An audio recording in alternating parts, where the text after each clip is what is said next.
This is Between the Links. And now, your host, Mike Heck. The iconic voice of Esther Lynn welcomes you to a brand new edition of Between the Links. Thank you for joining us once again on this Thursday. We're in the middle of a crazy stretch of time in the combat sports world. We had a big event last night that we're going to discuss. Bellator returned for the first time in 2021 this past Friday. We'll discuss that. They got another event coming up tomorrow. UFC is back on ABC Saturday afternoon. We will talk about that as well. And we have ourselves a good old-fashioned rematch. Why? Because the Honorable Judge Casey Leydon tells me, hey, you know what? I think now that these days have gone by, I think Jed might have beaten Jose last week. I can't eat. I can't sleep.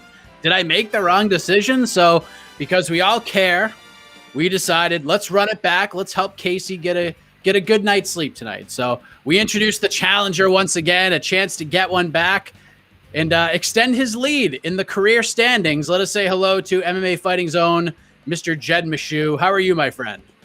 I'm doing really well. Let's not say get one back. I think we all know I'm actually 3-0 versus Jose. If you want to just change that record to just show my dominant record over Jose, that'd be optimal. And yeah, so I'm happy to come correct the wrong, because really I've lost to one man on this show, just one, and it's Casey. And so I'm glad that Casey recognizes his failing and is going to make good. And we introduced the reigning defending BTL champion. He does not want to leave any doubts this week. He also joins us from MMAfighting.com, the host of the A-Side live chat, the champ himself, Jose Youngs. How are you, my man? No way. He couldn't even show his face. He's too shook to get this work. Too afraid.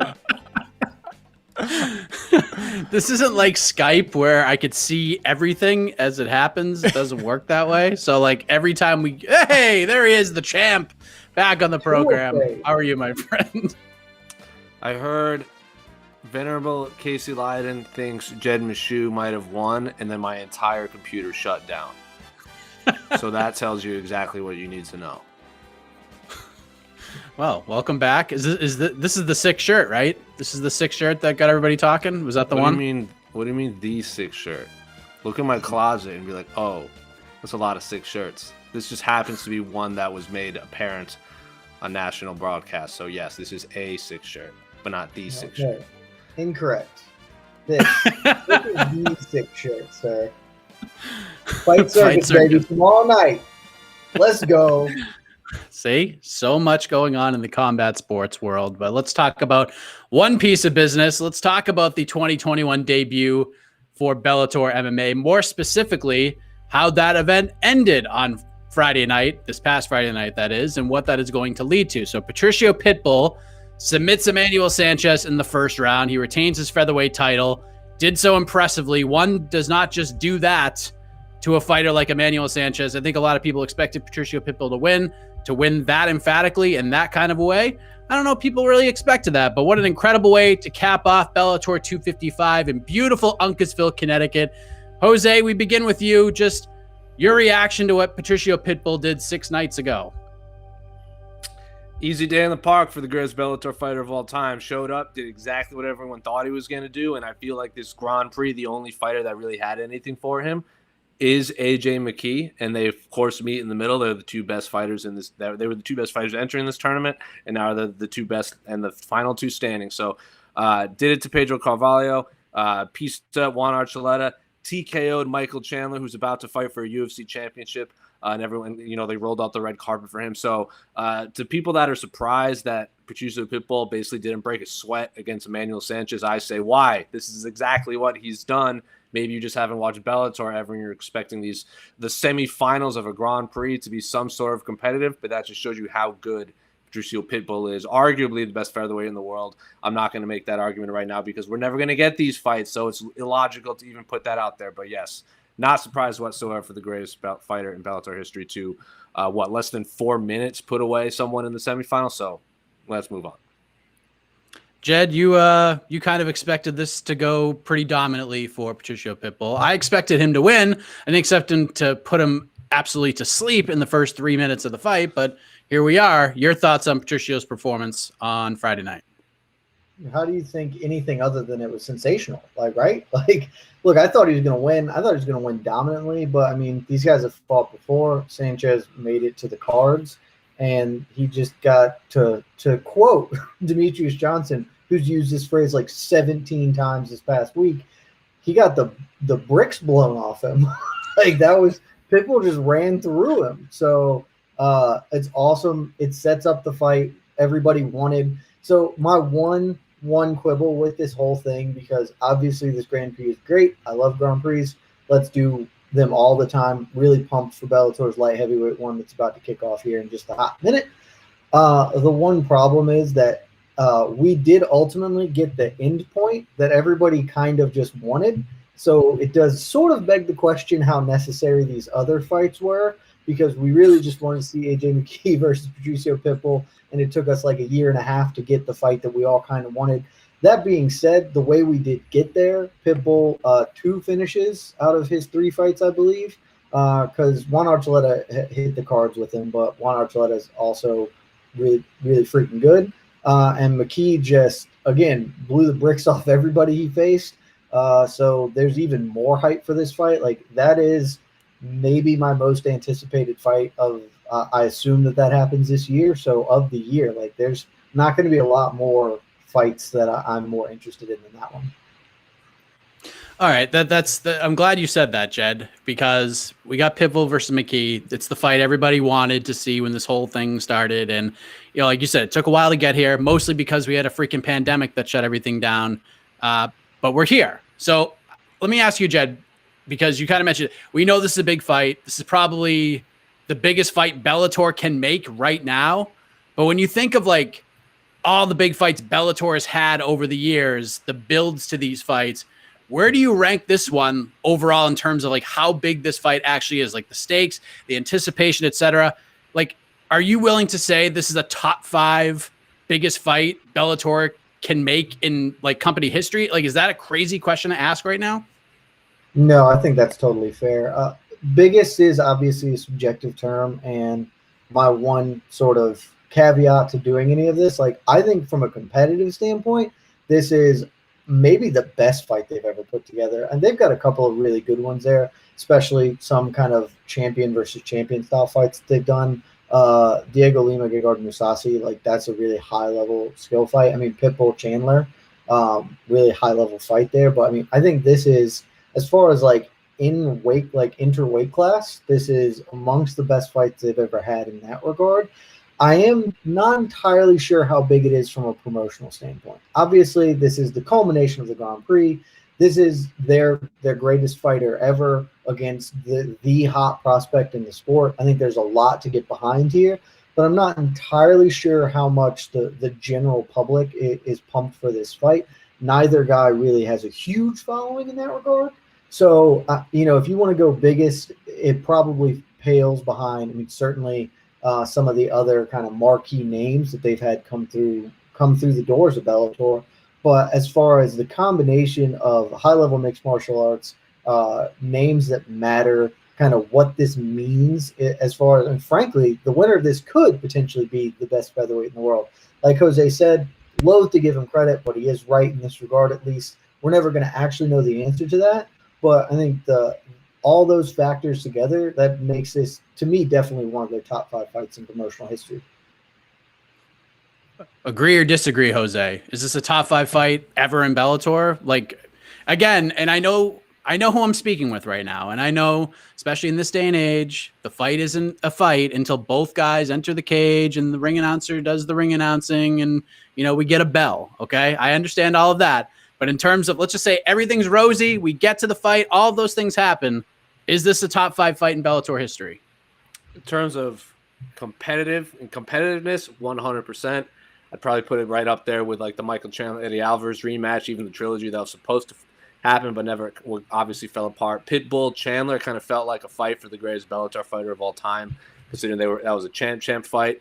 And then, but in terms of like the casual fans looking in, I hate to agree with my opponent, but it's not quite there yet. When you have fights like Kimbo Slice, Ken Shamrock, Kimbo Slice, Dada 5000, Hoist Gracie, Ken Best fight Shamrock, ever. like any Fedor fight. So probably not going to get the eyeballs that those fight happens, and I'm not going to put it neck. Well, I didn't put Dada 5000 versus Kimbo Slice on the greatest competitive fights of all time because that kind of transcends the sport of mixed martial arts, and you kind of have to just look at that as an outlier rather than a fight because that was more of a once in a lifetime moment. So yes, competitively, yes, 100%. Competitively, easily top 5, maybe top 2.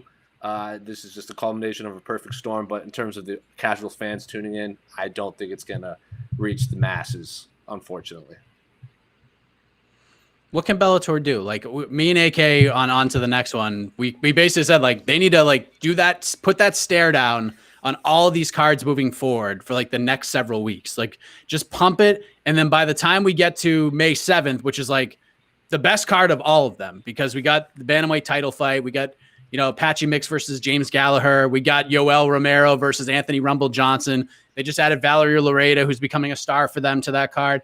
Like that's on that card, I believe like they should have the date ready to go for Pitbull McKee and start building that fight now. So if you're Bellator, Jose, how do we get people bought into this thing? Like get them on board. Like this is such a good fight. What can they do to get that audience to get on board as much as like you, me, the hardcore fans, etc.? They need to get on bigger broadcast. They need to get on ESPNs. They need to get on like one championship we just saw.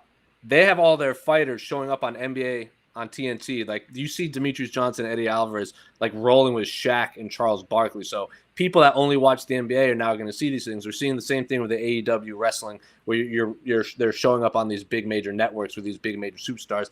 Bellator needs to do that. They also need to just buy all of the ad space possible for all these upcoming boxing matches. Like imagine seeing AJ McKee and Patricio Pitbull in commercials leading up to the Canelo Billy Joe Saunders fight. That's what they got to do. They just have to go balls out and put all of the marketing behind it. Help buy one. Like I remember when I went to a UFC Fan Expo, World Series of Fighting bought a truck with, I think it was like Jake Shields and Husmal Parharas on it was one of those trucks. It was just a billboard truck, and they literally just drove in a circle around the UFC Fan Apex.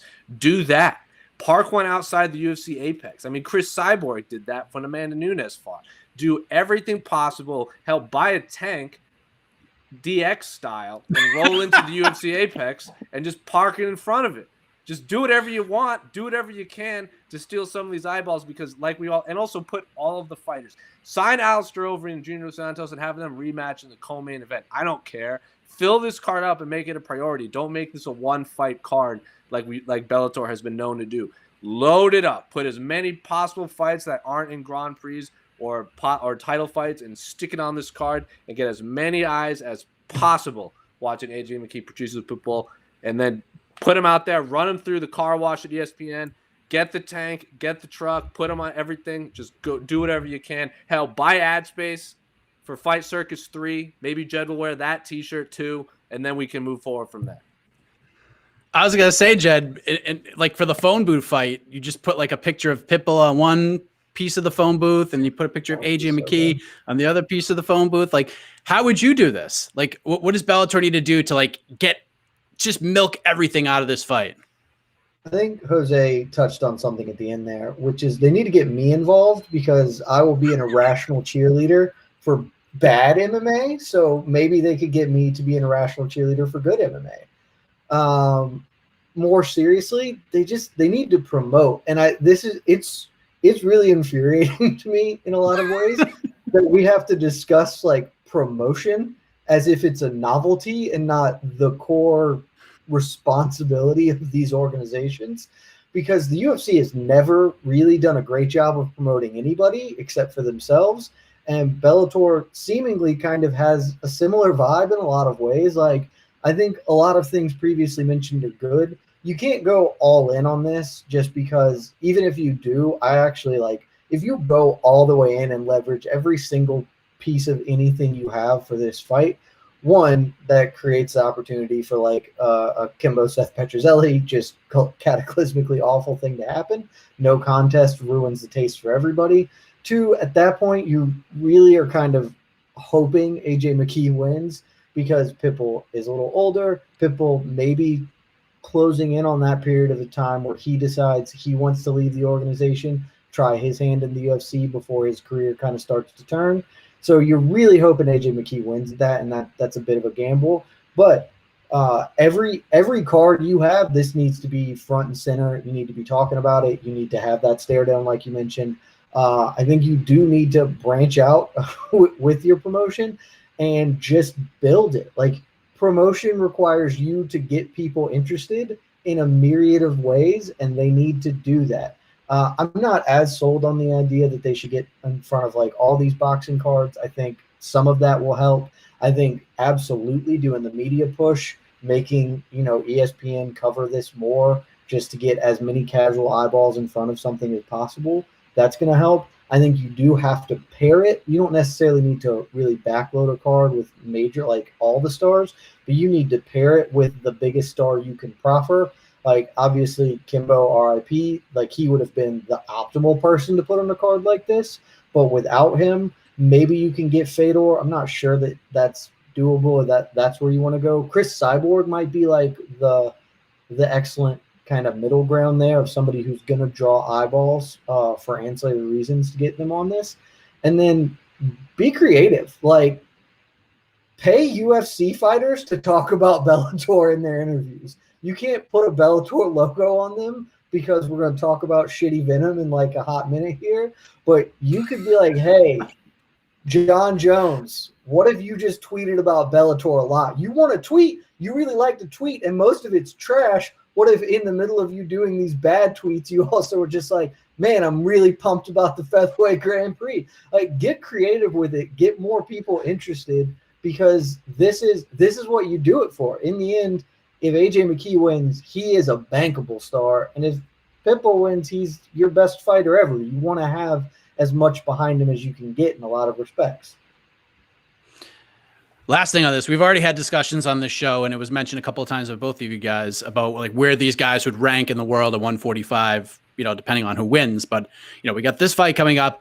On the other side, the UFC has a featherweight title that's going to be coming up. Alexander Volkanovski versus Brian Ortega, who, after Volkanovski caught COVID, he's been recovering from that. His story is just unbelievable. But he and Ortega are now going to host, the return of The Ultimate Fighter, and that's going to build up their title fight later on the year. And normally it's the UFC, and then there's like everybody else in terms of interest in most people's eyes with this sport. And when Bellator or PFL or One or Triller or even Fight Circus can take some of that shine, it's a pretty big deal. So, Jose, has Bellator done that at 145? Like, is this title fight in your eyes more interesting than Volkanovski versus Ortega? More interesting? I'm not more interested, but I'm also like, they're right on par with each other in my mind. And I know everyone's going to say, like, that's a cop-out, this and that. I can convince myself either way that I'm more interested at the time, because I think, honestly, two wins over Max Holloway is more impressive than a win over AJ McKee in my mind, especially for Pitbull. And those seem to be the two, a lot of people like the three: Holloway, Volkanovski, and Pitbull, like who's the best featherweight in the world. And I just think, as much as I think Patricio Pitbull is fantastic, he's sitting right behind Volkanovski and Holloway, because Holloway's performance against Cater just gave more shine to how good Alexander Volkanovski is, that he not only survived Max Holloway's output, but beat him twice. And yes, we can argue that he lost the second fight and maybe even the first fight, but an L is an L. So I don't know. I don't really care one way or another which one's more interesting to me, because both of them have storylines for different reasons. AJ McKee's undefeated.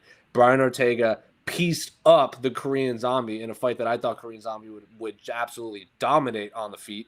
Volkanovski, obviously 2-0 against Holloway. Patricio Pitbull, the greatest fighter in Bellator history, and has knocked out everyone, including Michael Chandler. And I can convince myself either way. So they're right neck and neck with me. And at this moment in time, I can't decide. Jed, what about you? You've made your presence felt about how you feel about Brian Ortega, and you're not quite convinced. It's just terrible. Him and Stipe are just two of those guys for you.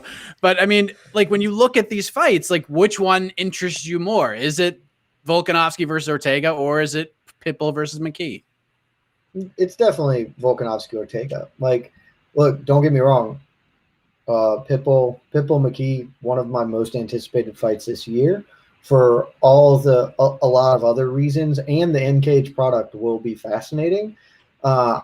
If the winner of that is not going to be the best featherweight in the world, we can argue that maybe they could be, and that is technically true. Like, we don't know, and we can't say for a fact that the winner of that won't be. But Alexander Volkanovski, this is about to hurt me really hard to say because I'm about as big a Jose Aldo mark as you can find. I think Volkanovski has a very good chance to be the greatest featherweight of all time. And I do not say that lightly because Jose Aldo is clearly the best featherweight of all time. John Anik, you're friggin' insane, and I wish you'd quit saying it was Max Holloway. It's clearly Jose Aldo. And Volkanovski has all the tools to get there. And Ortega is, look, I don't like Brian Ortega, not personally. He actually seems like a great dude, but I don't understand him as a fighter, and so I hate him because I cannot figure him out.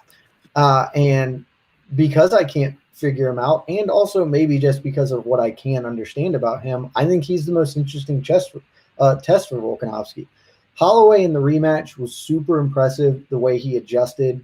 That it came with a new game plan and provided more looks and a more difficult test for Volkanovski. That was awesome. If they had a trilogy fight, I have no doubt that Volkanovski wins it again because Volkanovski is one of, if not the best in this sport at making in-fight mid-round adjustments, at seeing what his opponents are doing and adjusting to it in a tangible and effective way. And that's what we saw in the rematch. Holloway came out with a whole new strategy. His stance was different. Everything he was doing was different. It took Volkanovski about 2 rounds to really key in on that. And then as the fight built on, Volkanovski won. I've made this analogy several times. Volkanovski he's like the casino. Like, if you just play the numbers with him, you are going to lose over an extended period of time. So, like, maybe you can outpoint him over 5 rounds. It's going to be hellaciously difficult to do that. The way anyone's ever going to beat him, because of how talented he is, his skills, his adjustments, like, you're just going to need to have one big piece of offense. And as much as I don't understand Brian Ortega, that is what he does best. He has one dynamic piece of offense. He loses a shitload of fights and then wins them in dramatic, violent fashion. That's what you need against a guy like Volkanovski, and that dynamic is the most interesting possible to me, because if anyone's going to kick over that apple cart, I kind of think it's Ortega. And if he does, then I'm going to hate everything. But that's really fascinating. I can't deny that like, I'm really, really interested to see that happen. Of course, Bellator back again tomorrow, Bellator 256. That one's headlined by the start of the light heavyweight Grand Prix between Ryan Bader and Lyoto Machida. I thought Bellator 255 was fun. The Ode to Strike Force that opened to the main card was tremendous. I thought all in all it was a really good night for Bellator. But we'll move ahead to how One Championship's first event on TNT played out last night. But the point for round 1 goes to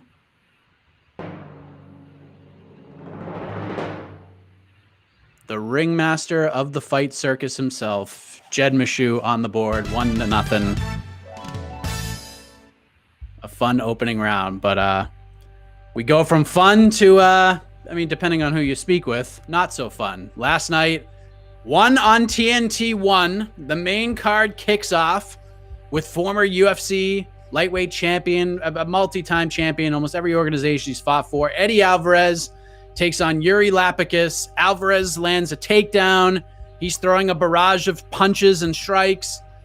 Lapicus grabs the back of his head. He goes down to the mat. Referee Justin Brown calls a stop to the action, pulls the red card, and Eddie Alvarez is disqualified. What an unfortunate start to the 1 on TNT era. But Jed Meshew, your reaction to the DQ, how this all played out. I mean, we've seen so many crazy endings already in 2021.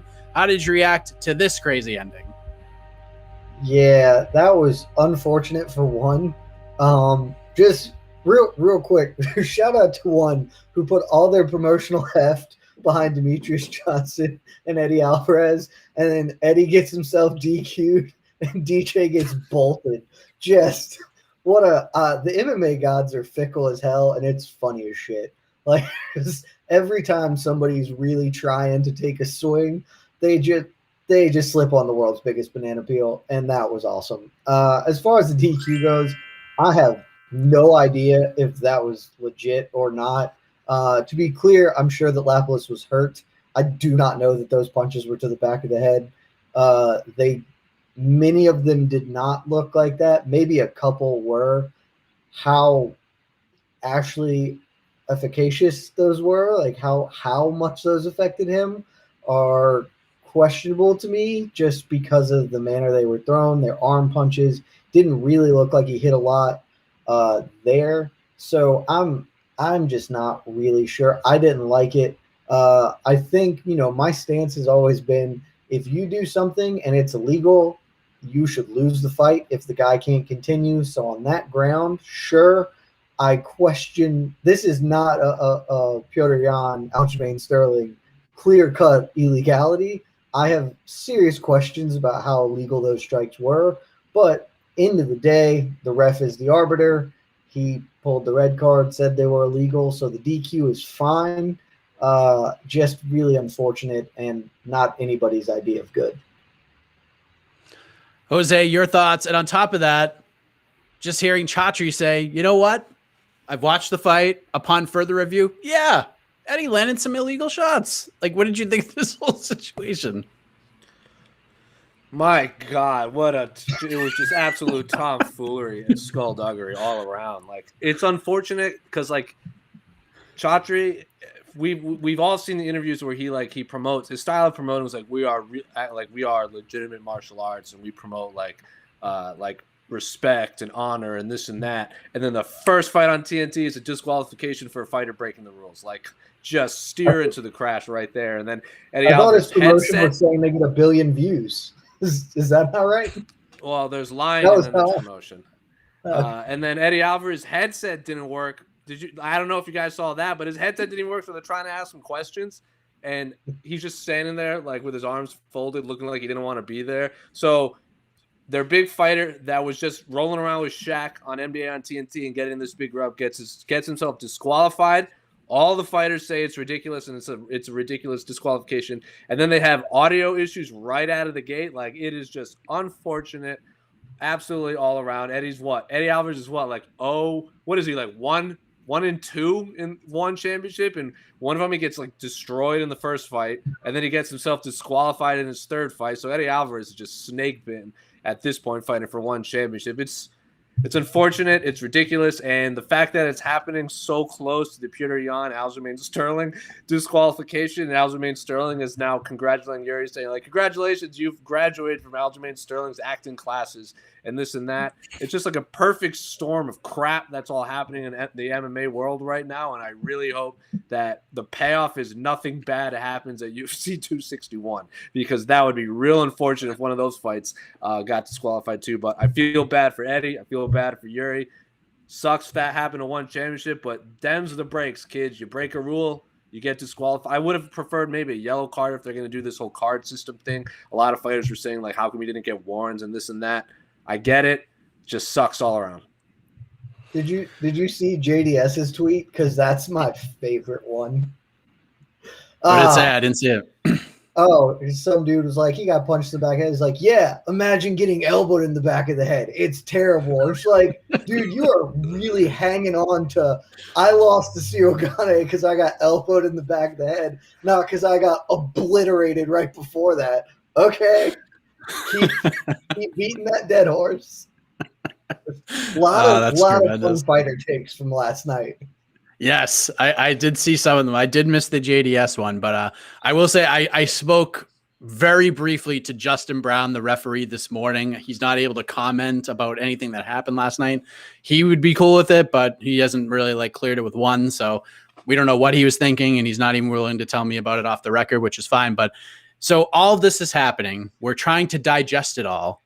And by the way, one thing I will say about the pacing of the card last night was outstanding. So continue to do that, and we'll all be very happy, even though there's only 3 fights on it. But after all this happens, we get to the flyweight title fight between Adriano Moraes and Demetrius Johnson, the former UFC flyweight king. And despite being around a 5-1 dog, Moraes knocks DJ out with a brutal knee in the second round, a legal knee to a grounded opponent.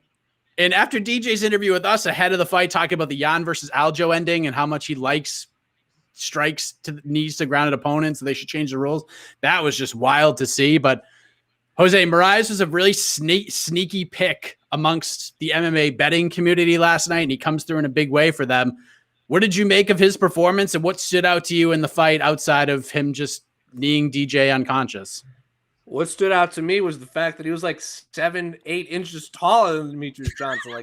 And then they showed the video of them hugging in the back. Don't tell me they're the same weight class. Adriano's clearly cut down to 135, and Demetrius Johnson's just standing up from playing Dark Souls, walking into the cage and fighting his big brother. That's what happened.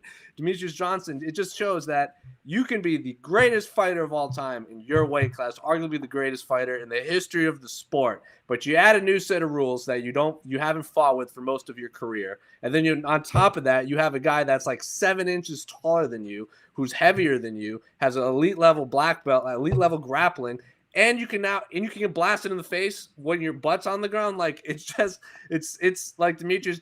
It just shows that one championship is a completely different ball game for MMA. And I think a lot of people that watch the Petr Yan Aljo fight and then they tune into one championship like, oh, I like MMA. I'll watch one on TNT. It's on national television. And then they see that and they're saying, why is this not a disqualification if Eddie got disqualified? Oh, how come Petr Yan got disqualified, but Adriano didn't get disqualified? It's just more questions for the casual fan that no one is going to be able to answer, because then they're going to be like, wait, what do you mean there's 50 different athletic commissions in the United States? What do you mean there's all these rule sets, not even just the United States, but all over the world? How come we can't do soccer kicks? Remember I saw that guy Shogun stomping on a guy's head and Mark Hunt dropping his butt on Vanderlei. So what do you mean there are new rules? So didn't help the casual fans. The guy they put their entire promotional juice behind got just smashed by a fight that with a technique that he was arguing for, and then a guy that is clearly a whole weight class bigger than him. One, doesn't speak the best English either. If I'm one, I'm probably a little upset, but you might have a star in Adriano Moraes who could be the face of your promotion moving forward if you can get the language thing all situated and all that. But bizarre and very one championship is how I would describe the outcome of that fight. Jed, what were your thoughts? And also the fact that Demetrius Johnson argued for the rules to be changed before the fight, and then even afterwards said, yeah, you should still change them. They should still, it's okay. Steer into it, man. That's the thing. Steer into it. Yeah, I love DJ's a king. Live by the down knee, die by the down knee. He even said that, because I wrote that up for the site this morning. He said, yeah, man, Yuya, I am blanking on his name. Watu Yuya, whatever. Dude, he fought in the first time he fought in one. He bolted him with the knee to the head. He was just like, yeah, I won with that. Just because I lost doesn't make it a bad or too dangerous of a technique. It's a good one. DJ's a king and should be respected as such. My opponent gave a very rambly answer that covered a lot of ground, but he did end at the right point, which is it was extremely one championship. The whole thing is just like 2 steps of legitimacy up from Fight Circus. It's very clown show in a lot of ways. There's a clear weight class called flyweight that the rest of the world operates under and acknowledges, but one has just decided that their flyweight will be 135 because of, I think there's something to do with the nebulous weight cutting rules that everybody thinks are good, but we actually don't really have a ton of clarity on what actually goes down there. So you end up with the greatest flyweight of all time having a flyweight fight against a dude who's clearly enormous, and that's the result. DJ gets bolted, and now Moraes is going to get a lot of shine. To touch on another thing, it was ridiculous that Moraes was that big of an underdog given all the stuff we just talked about. And then finally, just nobody really is talking about it. Adriano Moraes looked friggin' phenomenal last night. I know that people are talking about it to some extent because he did beat DJ, but the thing we need to remember, this dude is primarily a grappler. He's a really high-level ground fighter, and DJ is no slouch on the feet. He's talked about wanting to do some kickboxing in one. He has the big knockout of Joseph Benavidez. He's not the world's cleanest or most effective striker, but he is very schooled there, very aware and able there. And Moraes put the wood to him, man. Like, dropped him with that uppercut shovel punch and then finished him with the coffin nail. Like, Moraes is going to be in a huge problem for anybody. Like, that's a bantamweight that we're not going to see in the UFC anytime soon, but that sucks because that dude could give anybody in the top 5 there big problems. Yeah, let's trade for that guy. I'd be interested to see For real. him in the UFC. So it's kind of interesting because we've seen words like we've both of you used words like unfortunate and negative and very one championship, but and Jed, like the Alvarez loss, kind of rough because it was so controversial. And one, as Jose said, obviously has invested a lot in DJ from everything I've been told, but considering the attention the promotion has gotten since last night and as sucky as the Alvarez thing was, would you consider last night a win for one championship? Because let's just be honest here. If DJ went in, got a 5-round decision over Adrian Moraes, and Eddie Alvarez beat Yuri last night, are we even talking about this on the show right now? Ultimately, it's a win, but it's one of those wins where you're walking gingerly for the next couple of days afterwards. Like, you know you were in a fight, and that's kind of what they take here, because Adriano Moraes can kind of be the standard bearer for them. He's going to get a bit of a bump here, knocking out arguably the GOAT in emphatic fashion. That's going to give anybody a boost. They are getting a little bit more traction because of the peculiarities of last night. And then ultimately, they put on a good card. Like, it was well-paced. You got high name value, good, decent action. The thing that is the problem, it's not the DJ loss that's the problem. Honestly, the DJ loss, even that, like, that's probably good. That's a net good, because if the Eddie thing didn't happen, we'd still be talking the ground knee thing, because it's interesting. DJ said beforehand, hey, we should allow these, and then gets got by his own design. Like, that's an interesting angle that would be continued to talk about. The Eddie thing is what sucks, because they have invested in Eddie too. Like, they clearly want Eddie Alvarez to be something for them, and he is just not going to be that based on the outcomes of his fights. Like, and it's just never good to have a no contest or a draw in a situation like that. Like, it's just like, even a loss would have been better for them. Like, a clean loss would have been better as opposed to a DQ. Like, that's just, it's going to leave a bad taste in everybody's mouth. It's not great, and that's your first exposure to one. You gotta claw your way out of that hole. What do you think, Jose? Was this a win for one championship? Because even like as bad as the whole Eddie situation was, most people around the world are praising Eddie Alvarez. They're universally on his side. They think in their minds he won by first round TKO last night, even though the record book says otherwise. I mean, they were fought on, like, in terms of the entire promotion. Yeah, it's a win. They were on TNT in the United States, so now they can start bragging that they have like 100 million US fans watching or whatever. And remember how UFC on Fox went? JDS won in 60 seconds. The US has actual Nielsen ratings, so they can't lie about their viewership. They got like 190. I saw it somewhere. In a world where a certain president convinced half of our country that tomfoolery and lizards run the world, I would not be surprised if half of our country believes one championship's number. So anyway, remember what UFC on Fox happened? JDS won 60 seconds, and everyone thought the sky was falling because, Kane lost. The fight was only 60 seconds, blah, blah, blah. And then UFC on ESPN won. That fight card was meh. Like, Cynthia Calvillo and Courtney Casey was meh. And then Paul Felder and James Vick was a good fight. And then Paul Felder punctured his lung. And then Francis Ngannou ate Cain Velasquez's soul in about 60 seconds. And the entire arena just walked out. So they had an empty arena on national television for their first ESPN card. And those worked out just fine. I think what's going to be telling is how they rebound after this in terms of fight and promotion and everything. Because like we said, they put so much eggs into the Eddie Alvarez and Demetrius Johnson basket. That didn't work out for them. So moving forward, how are they going to survive in the next 2-3 cards on TNT? But inevitably, it's a major win getting on cable TV in the United States. And I'm sure one championship is happy, not happy with the results of the fights, but just happy overall with the promotion. Yep, and they'll be back next Wednesday. One on TNT 2, Christian Lee versus Timothy Nastyukhin for the lightweight title at 170 pounds. We'll They headline need to that one. change that start time though, dude. Like you can't be doing 10 p.m. on a school night. Like that's just not gonna fly. You need to lower. It's that only like down, 3 man. fights though. We get I know, Rug. We got Rug on the prelims. That's 3 still fights, just and they started at 7 p.m. Sir, not 10. Eastern Standard is the standard by which the U.S. runs, so the world runs. So you can't be doing it at 10 p.m. like that. That's capping your viewership. Like nobody's staying up late on a Wednesday night for a sport that they don't care about or like nominal fans of. Like you got to hit a 9 p.m. start window. Sounds like you guys got to So move to the left coast. Then Well, you then can what do you watch do with all the the rest rest of at a reasonable time too. I mean, move the wrestling back. I'm unclear how that one work.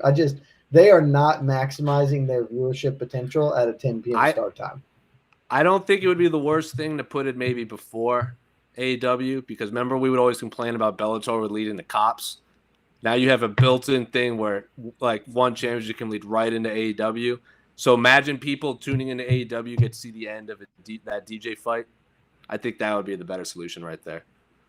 Yeah, I mean, it's kind of tough because the fights aren't happening in the U.S. They're happening in Asia. So That's very true. I don't know.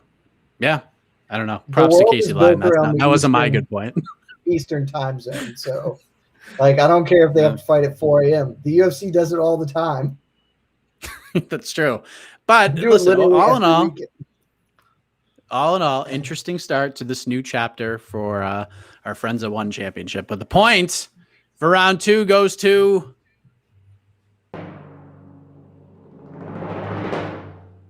the man with not just 1-6 shirt, but a whole closet full of them. Jose Youngs has tied up the ball game 1-1. I could have a whole closet full of 6 shirts too. You'll know my life, Mike. You could, but you didn't tell me that. Jose told the world that, and we have to take him at his word. But listen, we've talked Bellator, we've talked One. Now we got to talk the UFC. They are back this Saturday on ABC, UFC Vegas 23. This one headlined by Marvin Vettori versus Kevin Holland. Holland stepping in for the injured Darren Till. We discussed this new headliner moments after we confirmed it live on the program last week. We all sort of agreed that this was fine. This is kind of the best they could do on short notice. And I like this fight. I like the heat there. It'll be interesting once they weigh in and do the face-offs, etc. But Jose, now that we're less than 48 hours away from this card going down, we had no UFC event last week. I guess, where would you rank your intrigue levels for this main event and for this card in general on a scale of 1 to 10? And why do you feel the way you feel? On a scale of 1 to 10 for the main event, 5. Like, it is what it is. It's just like you said, it's the best they could do. I was I was like 10 out of 10 intrigued by Darren Till versus Marvin Vettori. That's unfortunately not happening. And the fact that Darren Till and Marvin are still talking about each other on social media and press conferences just makes me more interested in that fight. Kevin Holland is just a fill-in right now. And yes, Kevin Holland on ABC should be exciting, especially because Marvin Vettori is not going to fight like Derek Brunson. So it should be a more exciting fight. But in terms of interest, it's like 5 out of 10, I guess. The rest of the card is awesome. I actually do like this card. Arnold Allen, Sadiq Youssef is a freaking banger. I'm 10 out of 10 excited for that. 2, I don't even consider them featherweights right now. Youssef and Allen are 2 of the more promising fighters at 145 from 2 different parts of the world. Of course, Sadiq Youssef from Nigeria, which is an area the UFC is really promoting right now, and Arnold Allen is from the UK. He seems to be the next big bright fighter coming out of that area. And then, of course, Nina Nunes, not Nina Ansaroff, returning after giving birth to their daughter, facing Mackenzie Dern, who just spoke with you, said she has this big plan for 2021, and that starts on Saturday. And then, of course, I'm excited for my Twitter mentions to just blow up when Mike Perry steps in the octagon, because every time Mike Perry fights, the entire world has to let me know. And apparently they don't know that me and Mike Perry have squashed the beef and shook hands on it, and he apologized for being very rude to me that one time in Denver. So, yes, I'm very, very excited for this fight. Jim, I'm always down to watch Jim Miller fight, always down to watch John Medesi fight, all those cats. I actually ran into Hunter Azure not too long ago, and he was like, I'm fighting someone named Jack Shore. I don't know if you heard of him. I'm like, dude, you're going to be in for a long night if you're already kind of overlooking Jack Shore right now. So, yeah, color me interested in this card all around, for sure. All right, Jed, what do you think? Where's your intrigue levels at? He's 5 for the main event. He's 10 for the rest. Where are you at? I love Hunter Azure just not knowing about the work he's about to get. That's fantastic. Look, my thoughts on this card can be boiled down to a couple of simple things. One, I think this is actually a better main event because like Brian Ortega and Stipe Miocic, Darren Till's bad. He has one convincing win over anybody of note, and that's Cowboy. So I don't know why he keeps falling upwards, but he found himself in another fight against like a very top-ranked middleweight that I assumed he was going to get worked in because he doesn't win fights that matter. So this is better because Kevin Holland has at least actually beaten a good middleweight as opposed to just like winning a very questionable decision over one. So there's that. The rest of this card, Jose went through a lot of these fights, but most of them are really good. We were talking about this off air beforehand. This is a card that, like, it's an ABC card, and it actually feels a lot like that. Just the main event isn't bringing the sauce. Like, what this fight needs is we need to not have 3 title fights on the pay-per-view. One, it's a waste of time anyway because Usman Masvidal is going to draw. So, like, you don't need to overstack that card. That's going to do just fine business on its own. But, like, you should just pull one of those for this card. Like, put Valentina Shevchenko on ABC in, like, her best fight in years. Like, that would make this thing pop. As it stands, this is a card that is destined to underwhelm sort of the casual viewer, but is filled with really good fights. The co-main event is honestly phenomenal. Like, Sadiq Youssef and Arnold Allen, that fight is going to be great, really high-level mixed martial arts. Everything else here is going on. I don't know why Jose decided he wanted to stop when you get to the heavyweight fun fest that is Georges Dano, because that man is going to find a comical way to get knocked out. It's going to be awesome. But, like, the rest of it is whatever. The other, like, the big problem, like, the overarching problem with the UFC in general, but especially with this card, it's 14 friggin' fights, man.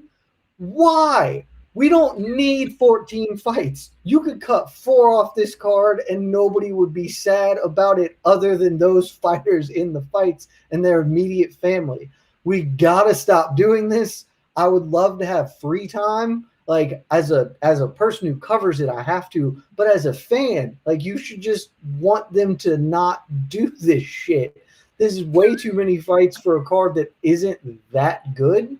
That, or at least isn't gonna bring that many eyeballs. Just cut it down. Let's keep it moving, because like that was one of the best parts about one. It was quick. We got in, we got out. Everything was fantastic. I would love that to be happening here. Instead, we have 8 hours of fighting. Only like 4 of it do we actually care about. All right. Well, I mean, you mentioned some fights. You mentioned the heavyweight fight, which is always fun. Is the De Castro Donahoe fight, is that your deep cut, or are we looking somewhere else that I could steal the show?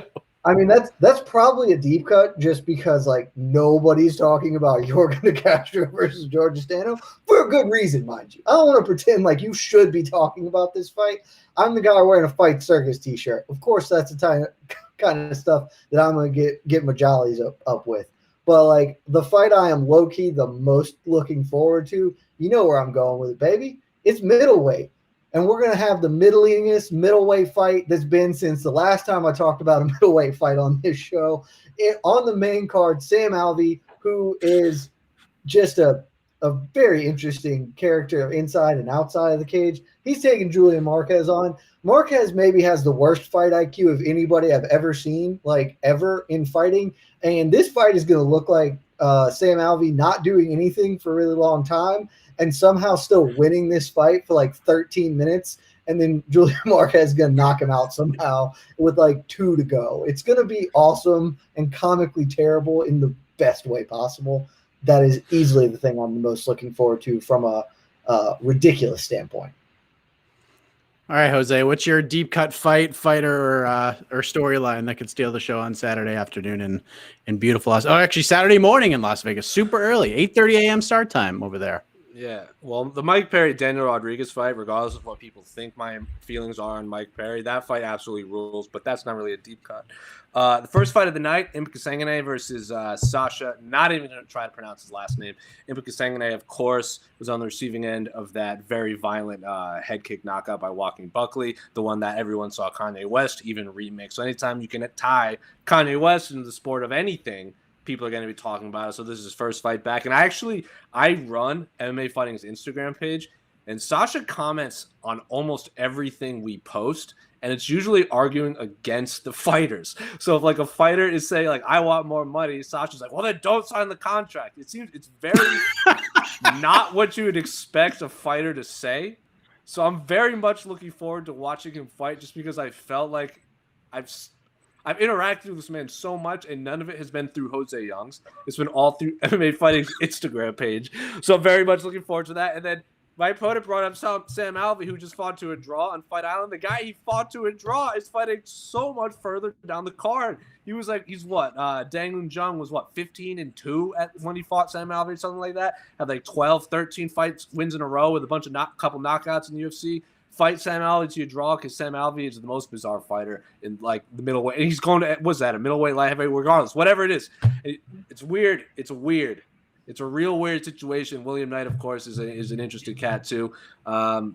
Just a weird couple fights to kick off the main card, and I am very much looking forward to it. The prelims, I mean. Sasha Palatnikov. Yes. He's always commenting on our Instagram pages, and it's always something I would not expect a fighter to say. Like, he was arguing against John Jones or something like that. I'm like, I don't understand. You should expect fighters to say that. John Jones should be argued against on principle. Fair. He also gets in, like, anyone that gets in arguments on Instagram comments is just another level of human that I don't relate to whatsoever. And he does it so much on our page that I just have to see him fight now.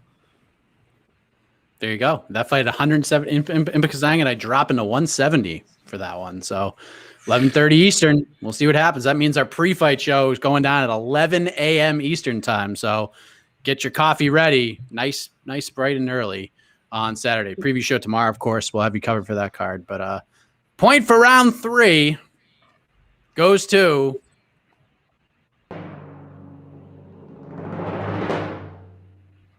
I mean, there's just no way I can go against Jed on that answer for his deep cut. It was just so good.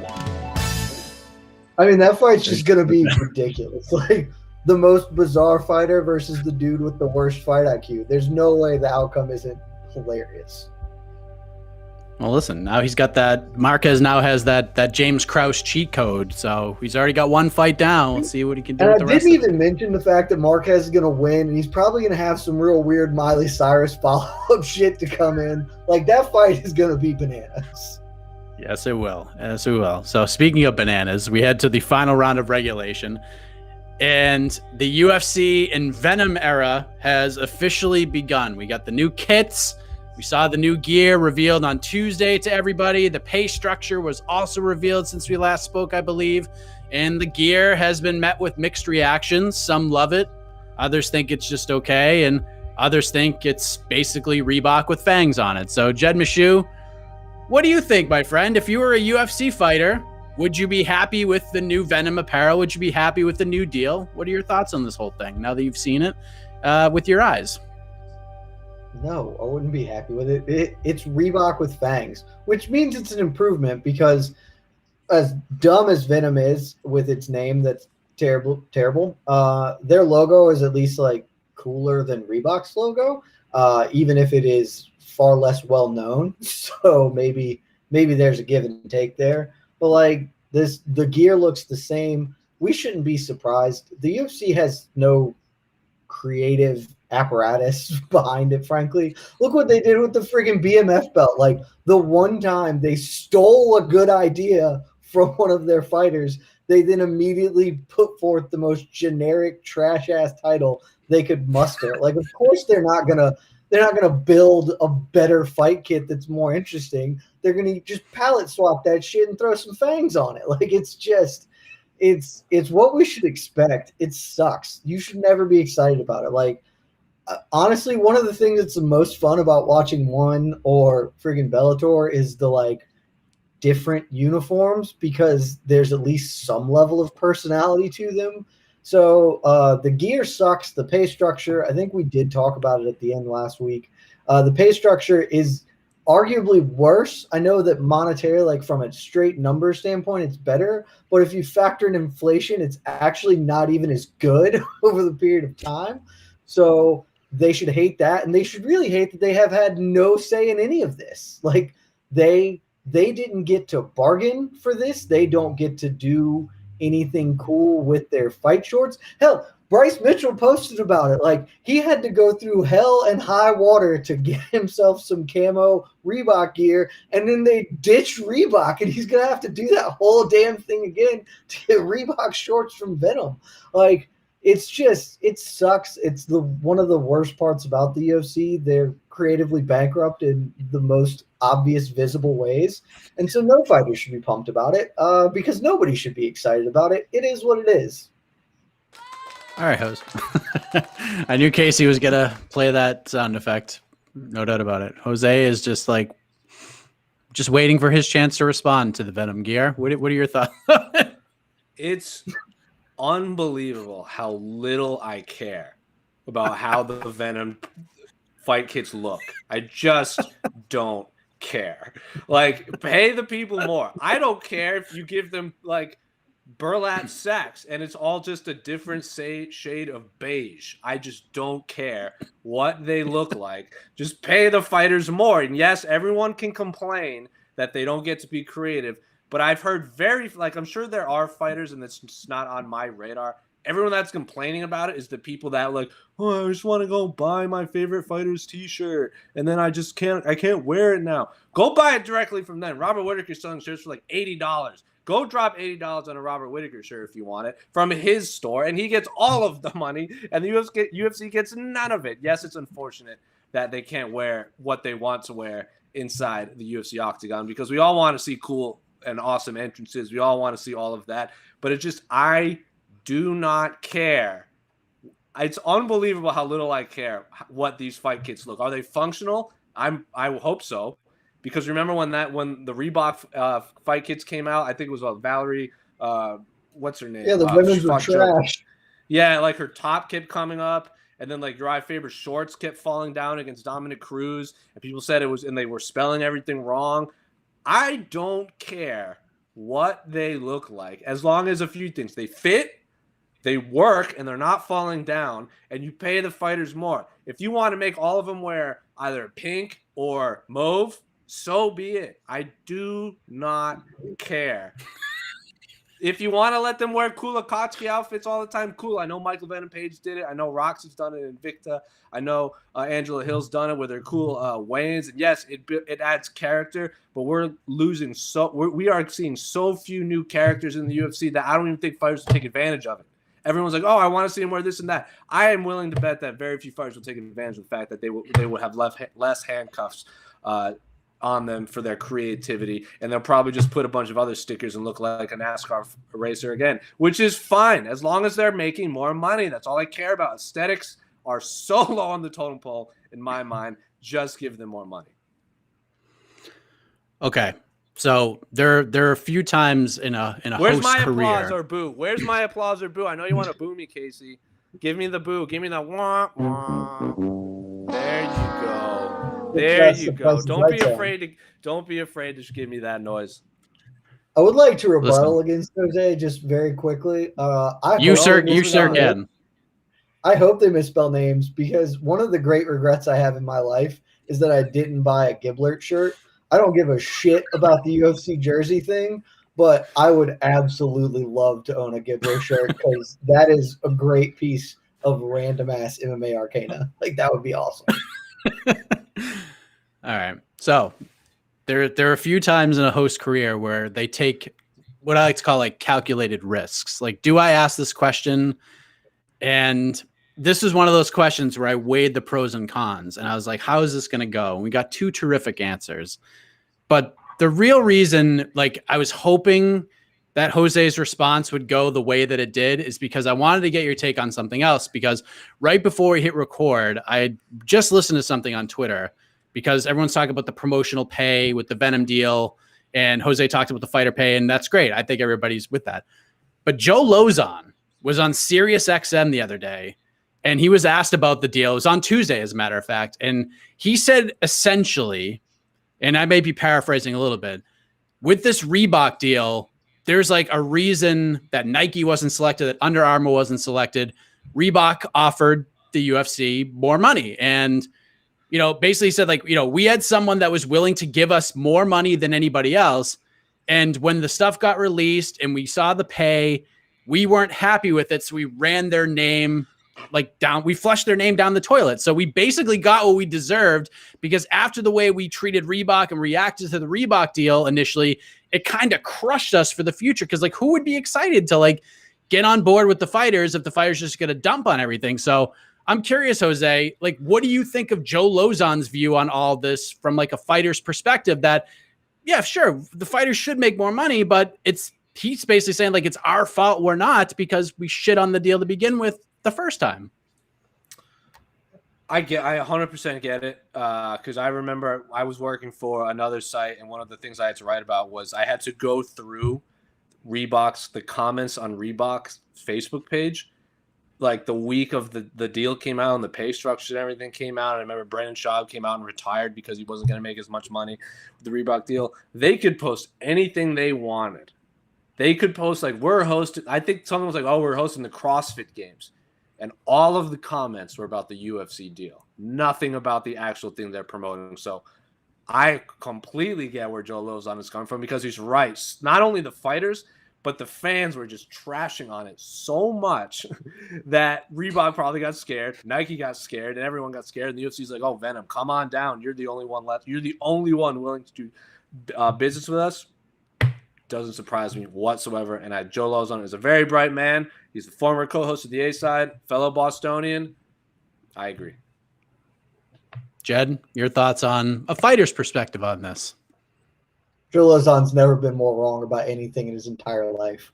One, I'm pretty sure Lozon said this when the Reebok deal came out. So there were definitely a couple of fighters saying, like, we need to not badmouth this because of the future thing. Like, he's right about one thing. It is entirely the fighter's fault. It is not the fighter's fault because they shit on a shitty product that pays them shitty money that they had no say in. It's their fault because they had no say in it.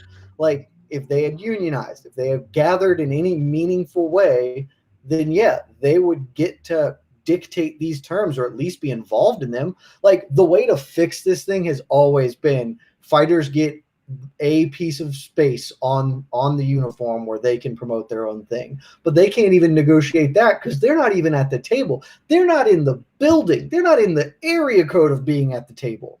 So yeah, he's right. It's their fault in that. But the rest of this is nonsense. Like, do you really think that Venom was the only option? No, the UFC was negotiating with several people. Venom offered the most because they had the most to gain from this. Nike doesn't need the UFC for shit. So they're not going to offer them all the money in the world for this. Like, there's just no need. Like, the fighters are getting a raw deal here. Yes, it is their fault they're getting a raw deal here, but they should not beg and scrape for something better. Like, if they had just been nice, do you really think Nike's going to come in with a Godfather offer that's going to pay them more money? No. Nike's in business and the UFC's in business. Nike might come in with a Godfather offer that pays the UFC more money, but they're not going to see a damn cent of that.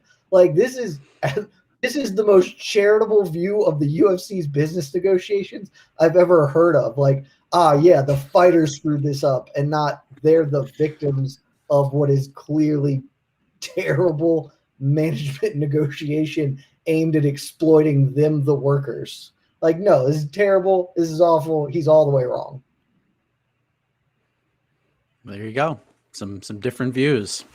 And hey, guess what? We get to see Impa Kasanganay and Sasha Palatnikov kick off the new era on Saturday, UFC Vegas 23. So there you go. A fascinating round 4. A question I didn't really want to ask, but I'm glad I did because we got some great responses. And now I don't even know what's happening right now, but the point for round 4 goes to because the Red Sox won, Jose gets the point. Can't crap on Joe Lozon on this program. I don't know. This is the toughest choice of my career. But listen, we're going to head to the knockout round because I'm selfish, and you know how the show goes.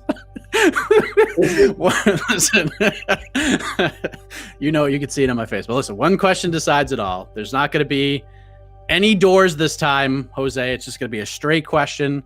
There are some options to choose from, but once this question is asked, each of these gentlemen will have 1 minute to respond. Once that is done, we'll turn it over to the honorable judge, Casey Lyden. He will render the final decision, and hopefully he can go to sleep with this decision feeling good about it. But there's lots of ways we could have gone with this. Everyone has talked about Poirier-McGregor 3. We've known for months this fight was happening. We're going to talk all about that, I'm sure. We talked Ngannou-Jones, the Derek Lewis, that whole triangle last week. We're certainly going to be talking about it again. No doubt about it. But I wanted to pump the brakes on that for a week or so because I have a feeling this story ain't going anywhere. But anyways, Jose, you are the champion. You have the choice. Do you want to go first or pass it over to Jed? Second. It's going number 2. All right.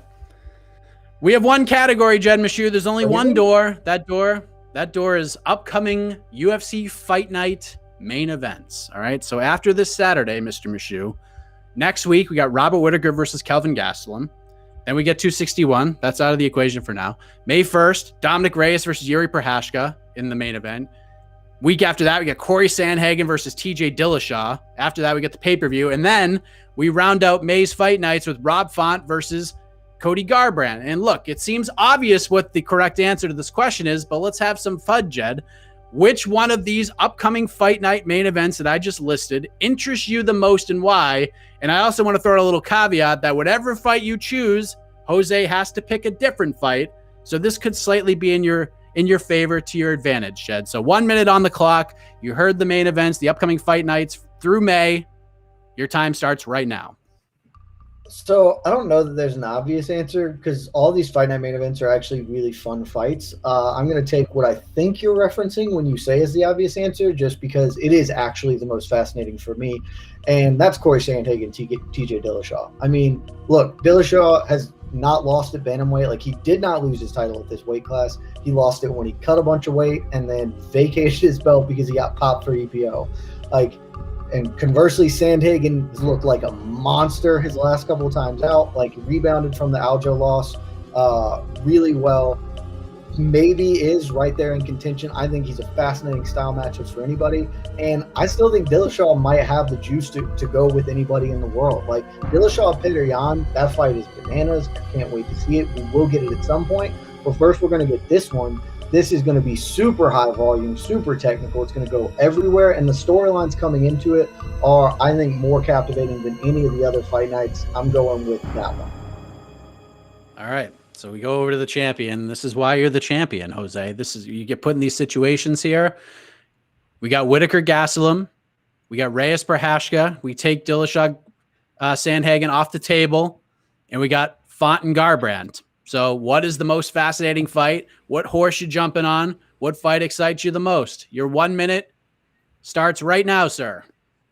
In terms of fascination, I wasn't going to pick TJ Dillashaw, Corey Sandhagen anyway. I am so on board for Yuri Prochazka doing anything.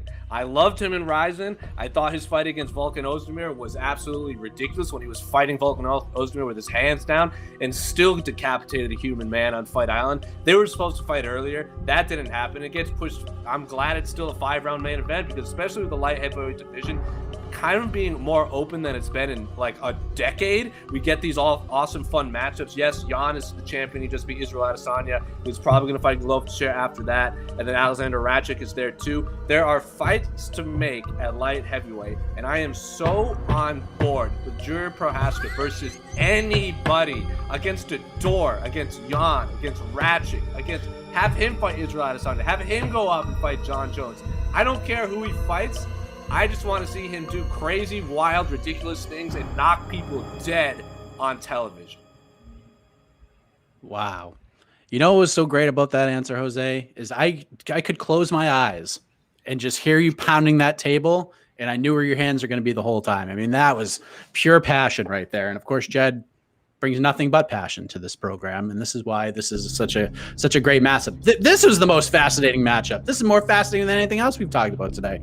But now the fascination peaks even higher because we turn it on over to the now, I'm sure, very certain Honorable Judge E. Casey Leiden, the judge, the jury, the executive producer, to render the final decision. Casey, do you have a decision in mind? Who is the champ?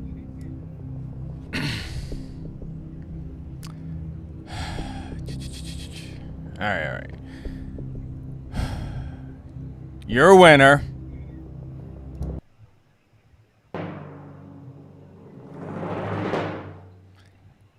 and new Jed Meshew. He gets it done. What a battle. This shirt is undefeated, by the way. 2-0. That's what this shirt is. Oh man, that was a hellacious battle. Really enjoyed that one.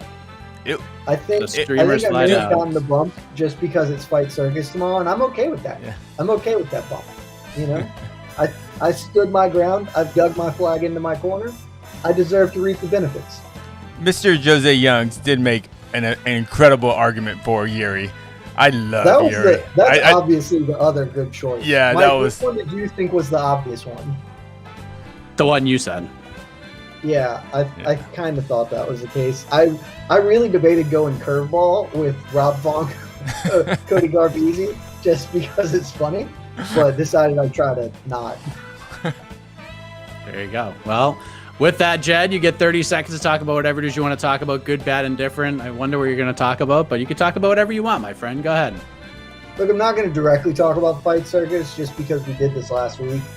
It's tomorrow, I think at midnight. You should watch it. Not on a work computer because you should not watch on that, but you should definitely watch it. It's going to be hella fun. I would like to take this opportunity to call out one man. You know, I am the Fight Circus guy. I've been repping it since day one harder than anyone. A lot of people joining the bandwagon. Sean Al-Shadi used to work with me. He's really starting to try and encroach my ground. I'm not okay with that, Sean. I'm the Fight Circus dude. Back the hell off or come get this work. So whoever is on social media duty, clip that piece, tag Al-Shadi. And by the way, I have spoken with Mr. Al-Shadi. We will see him at some point later this month. So your call may not be wasteful at all. I'll still be Mr. champion. Meshew. Don't worry. There you go. And Jose, what would you like to say? You still have your 6 shirts to comfort you in this sad moment. What would you like to say to the I'm peeps? not sad whatsoever. I mean, I thought I was going to be facing Sarah Kaufman, so I was expecting something else. Obviously, she couldn't happen. And I already pieced up Jed last week, so it's like, you know, when those fighters, like, you know, I didn't really have any motivation. I didn't train. I didn't do any of that. That's normally how I interact with Jed anyway. It's like, why do I have to do this right now? It could be anything. I'm like, God damn it, I just don't want to deal with Jed today. But the fact that I have to face him 2 weeks in a row, just mentally and emotionally wasn't there because I had already achieved his goals and dreams last week, and I thought I was going to achieve more of them this week by taking on Sarah Kaufman. Didn't happen, so he's still a little dead inside because he's still missing that one piece between me and Sarah Kaufman going back and forth once again. Maybe I'll fulfill his wishes if he's nice, but that's neither here nor there. He'll probably be nice the day he uses conditioner, which is going to be never, as he has that mop of whatever he calls hair on the top of his dome. So it is what it is. We all complained about does Stipe Miocic deserve the rematch between Francis Ngannou? And I said probably, and Jed said doesn't interest me. And then I was a good man and gave him the rematch. So naturally, Stipe now has to rematch Francis Ngannou just based off of that logic. His Fight Circus 3 shirt is technically undefeated, but he's also undefeated on April 8th, 2021. So for the rest of those dates, he's undefeated too. Don't know why his shirt would make a difference. So let's please move on. And I can finally, after 4 or 5 weeks in a row of carrying the ratings, I can take a break and Jed can flounder and he can be the Ultimate Warrior and I'll be Hogan, who has to come in and bump the ratings up and give him a little Hogan dust, brother, and then move on from there. Can I rescore that last round? Because I don't know, man. Round 6 looks really impressive. Good showing from Jose. Yeah, where was that, Jose? You just brought the heat after the fact.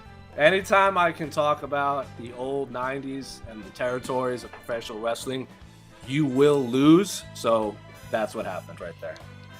You gotta Wow. lean on that a little earlier, my guy. Jose basically was the Shawn Michaels, and he took Jed Meshew Genetti and threw him right through the barbershop window with that promo. Nicely done. Nicely done. But that's it. Brutus, See? Shout out to Brutus the Barber. Terrible wrestler. Got his face destroyed. Still alive, though.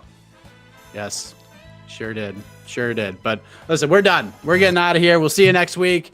Get excited. The reign of Jed Meshew has begun once again. So for Jed Meshew, Jose Young, Casey $15, Lyden, Mike. and Mike Heck, the iconic voice of Esterlin, get you out of here. Good night, everybody.